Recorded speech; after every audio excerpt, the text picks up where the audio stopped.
मैं Ankita CRP classes में आप सभी का स्वागत करती हूँ। आज की इस वीडियो में हम पढ़ेंगे शब्द विचार। जैसा कि नाम से स्पष्ट है कि हम शब्दों पर विचार करेंगे। तो शब्द आखिर होता क्या है? तो शब्द की परिभाषा है कि एक या एक से अधिक वर्णों से बने सार्थक ध्वनि समूह को शब्द कहते हैं। तो इसमें सबसे मेन जो चीज है वो है सार्थक ध्वनि समूह है कि जो भी ध्वनियां मिलकर कुछ बनाएंगी वो सार्थक होना चाहिए, उसका कोई अर्थ निकलना चाहिए। तो इसको हम एक उदाहरण के द्वारा देखेंगे। तो हम सबसे पहले उदाहरण लेते हैं। तो हम कोई भी शब्द ले सकते हैं, कोई भी शब्द ले सकते हो आप। जैसे हमने लिया जल शब्द। तो जल शब्द कैसे बनता है? जय वर्ण और लय वर्ण ये दोनों मिलकर क्या किस शब्द का निर्माण करते हैं? जल शब्द का निर्माण करते हैं। और जल क्या है? जल है एक सार्थक शब्द। ये क्या है? सार्थक। इसका कोई ना कोई अर्थ निकलता है। ठीक है, अब हम लेंगे दूसरा उदाहरण। दूसरे उदाहरण में हम कोई भी शब्द ले सकते हैं। तो हम लेंगे कमल शब्द। ठीक है, तो कमल क्या है? क वर्ण, मैं वर्ण और लय वर्ण ये तीनों वर्ण मिलकर किसका निर्माण करते हैं? कमल शब्द का। कमल शब्द क्या है? एक सार्थक शब्द है। ठीक है, कमल क्या होता है? कमल का फूल। तो ये क्या है? इसका कोई ना कोई अर्थ निकल रहा है। मतलब जो भी ध्वनियां कुछ बनाएंगी, कोई भी ध्वनि समूह बनाएंगी तो उसको क्या आना चाहिए? उसका कोई अर्थ निकलना चाहिए, सार्थक वो होनी चाहिए। ठीक है, एक और उदाहरण हम देखते हैं। क वर्ण, लय वर्ण और मैं वर्ण ये तीनों मिलकर क्या बनाते हैं? कलम। और कलम क्या होती है? पेन होता है। ठीक है, तो ये क्या है? सार्थक। इसका भी कोई ना कोई अर्थ निकल रहा है। ठीक है, तो ये तीनों है शब्द के उदाहरण कि जय और लय ध्वनि मिलकर, जय और लय वर्ण मिलकर क्या बनाते हैं? जल शब्द बनाते हैं। ठीक है, उसी प्रकार से क वर्ण, मैं वर्ण और लय वर्ण ये तीनों मिलकर क्या बनाते हैं? कमल शब्द का निर्माण करते हैं। उसी प्रकार से क वर्ण, लय वर्ण और मैं वर्ण मिलकर किसका निर्माण कर रहे हैं? कलम का। और इन तीनों का ही कोई ना कोई अर्थ निकलता है। तो सार्थक इसमें सबसे महत्वपूर्ण चीज है कि उसका कोई ना कोई अर्थ निकलना चाहिए। तो वो ध्वनि समूह है जिसका कोई अर्थ निकले। ठीक है, तो वो क्या होते हैं? शब्द होते हैं। अब जैसे हम देखते हैं, जैसे हमने देखा कि क वर्ण और ख वर्ण, आप इन दोनों वर्णों को मिला दीजिए, क्या बनेगा? कख। तो इसका कोई अर्थ निकलता है? इसका कोई भी अर्थ नहीं निकलता है। तो ये क्या है? इसका कोई भी अर्थ नहीं निकलता है, तो ये शब्द नहीं हो सकता। ठीक है, तो वही ध्वनियां शब्द होती हैं जिनका कोई अर्थ निकले। जैसे जैसे हिंदी भाषा का विकास होता गया, हिंदी क्या है? व्यवहार की भाषा बनी, व्यापार की भाषा बनी, जिससे हिंदी भाषा में नए नए शब्द जो है जुड़ते चले गए, जिससे हिंदी भाषा में शब्दों का भंडार खड़ा हो गया। तो जब इतने सारे शब्द हो गए तो इनको व्यवस्थित करने के लिए ये जरूरत महसूस हुई कि इनको अलग अलग प्रकारों में बांट दिया जाए। तो इनको अलग अलग प्रकारों में बांट दिया गया। तो शब्द का जो पहला प्रकार है वो है उत्पत्ति के आधार पर। पहला जो शब्द का प्रकार है वो है उत्पत्ति के आधार पर शब्द। उत्पत्ति के आधार पर शब्द। ठीक है, उत्पत्ति के आधार पर शब्दों को बांट दिया गया। तो उत्पत्ति के आधार पर भी शब्द हैं वो 4 प्रकार के होते हैं। तो सबसे पहला जो प्रकार है वो है तत्सम शब्द। तत्सम ये क्या है? उत्पत्ति के आधार पर शब्दों का प्रकार है तत्सम शब्द। तो तत्सम शब्द आखिर होता क्या है? तत्सम शब्द, तो तत्सम शब्द वे संस्कृत के शब्द जिनको बिना किसी परिवर्तन के वैसे का वैसा ही हिंदी में हम प्रयोग में लेने लगे। जैसे हम उदाहरण के तौर पर देखते हैं, पहला जो शब्द लेते हैं हम लेते हैं चंद्र। ठीक है, चंद्र। तो चंद्र क्या होता है? चांद को संस्कृत में क्या कहते हैं? चंद्र कहते हैं। तो बिना किसी परिवर्तन के चंद्र को हम ले आए हिंदी में। ठीक है, तो दूसरा जो शब्द है वो है अग्नि।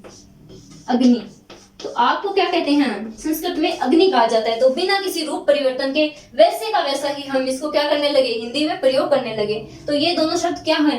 तत्सम शब्द हैं। और भी कई शब्द लेते हैं हम, जैसे शब्द है कृषक।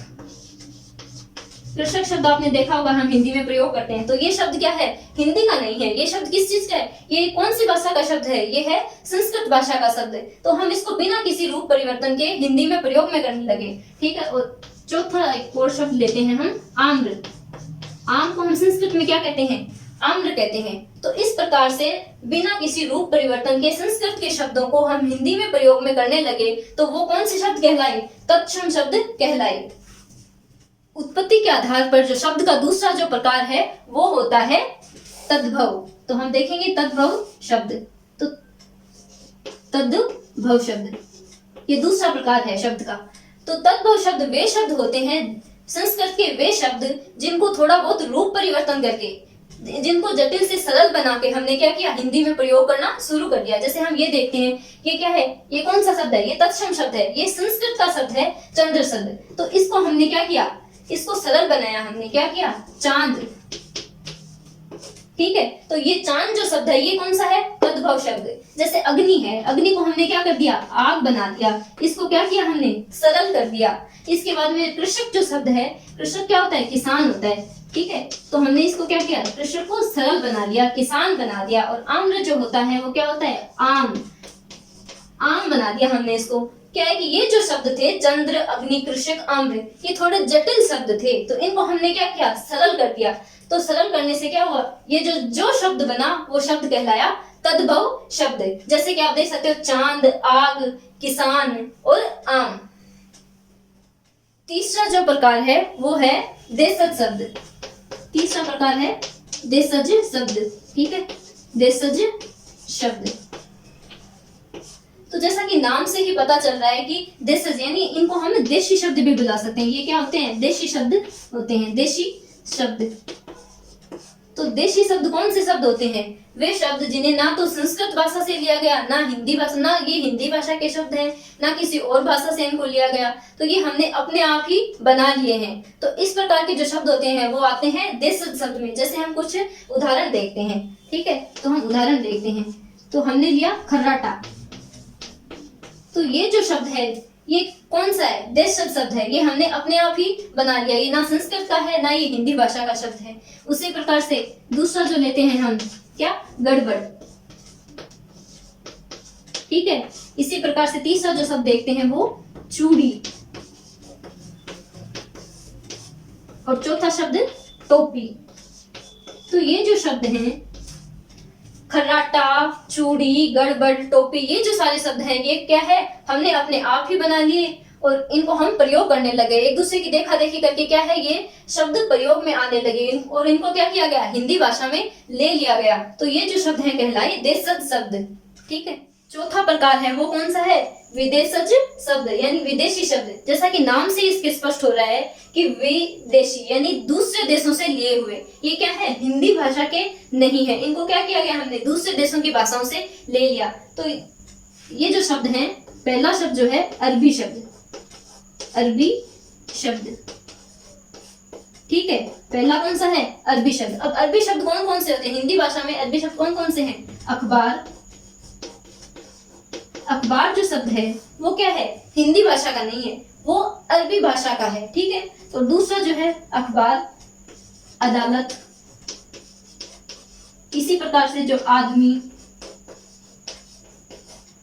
ठीक है, अखबार, अदालत, आदमी, ये हिंदी भाषा में हम प्रयोग करते हैं, लेकिन ये जो शब्द हैं वो हिंदी भाषा के नहीं है, ये अरबी शब्द हैं। ठीक है, उसी प्रकार से फारसी शब्द, फारसी शब्द। तो फारसी शब्द कौन कौन से होते हैं, आईना। आपने देखा होगा हम आईना शब्द का प्रयोग करते हैं। उसी प्रकार से आसमान, आसमान। तो ये जो शब्द हैं वो क्या है, हिंदी भाषा में हम प्रयोग करते हैं, लेकिन ये हिंदी भाषा के नहीं है। ये कौन से शब्द हैं, फारसी शब्द हैं। उसी प्रकार से हम देखते हैं तुर्की शब्द, तुर्की शब्द। तुर्की शब्द कौन कौन से हैं, कुर्ता, कैंची। ठीक है, ये जो शब्द हैं, और भी आप देख सकते हो, लाश।